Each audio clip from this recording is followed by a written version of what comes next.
Hey y'all, I'm back with another video. So this time I'm going to talk about, because I think I mentioned in my last video, the Fry's Electronics video, that I worked there before I went off to school the second time. And so this is a time when I got back from school after semester and I had started working at Dick's Sporting Goods. This job, when I worked at Dick's, it didn't last too long just because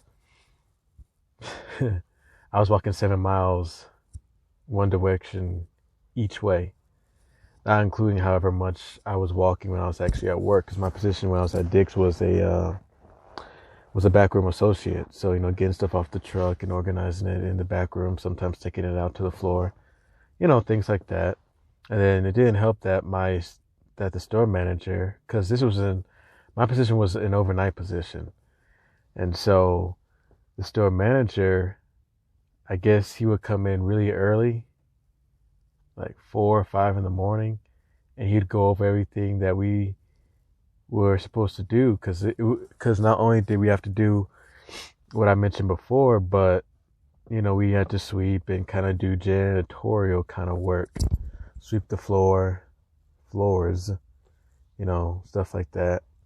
But anyway, he would come in like early in the morning and be like crying and bitching about, oh, the floors aren't swept good enough, or the bathrooms, you ain't, or, like you didn't use the Fabuloso to clean because I don't smell enough of it, I mean, just micromanaging hardcore. So then there was also that, I end up only staying there for, I think, about like a week.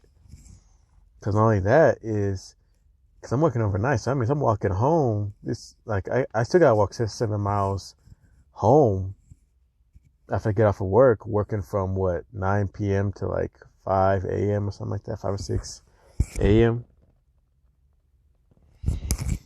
So I'm tired as shit, man. And you gotta hit those 7 miles.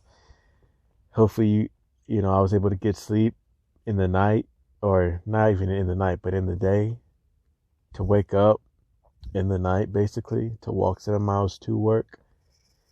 And this is again like in Georgia, and it can get sketchy out there, especially with the police and being in the South and all that stuff.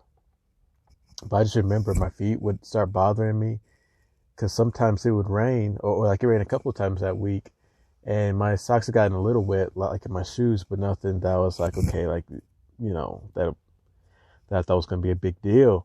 And like a couple of days later, my feet was hurting down, like on the bottom of my feet, and I fucking had these fucking red blisters on the bottom of my feet, which made it hurt to walk, to walk on my feet. So I did that. So I think that was actually my last day when that started happening. And so, needless to say, it was painful as hell to walk to work. And then it was painful to do my job with the merchandise, picking it up and doing stuff, walking back and forth. And eventually I was like, man, fuck this, man. This is ridiculous. This is ridiculous. And so after that, I didn't even put in a notice. I didn't tell no one nothing. I just, at the end of the night, I went home, or no, I left, like any other day, and I just didn't come back. Because I felt like there's too much stuff going on, I hate being micromanaged. It ended up being further than I was willing to walk.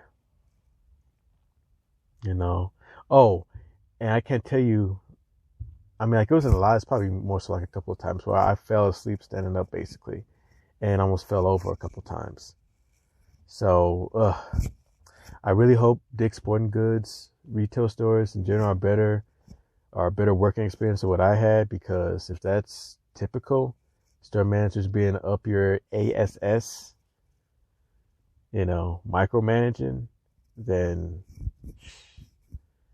I don't know how y'all do it, man. Those of you that work at Dick's. Anyway, peace out, y'all. I'll see you in the next one.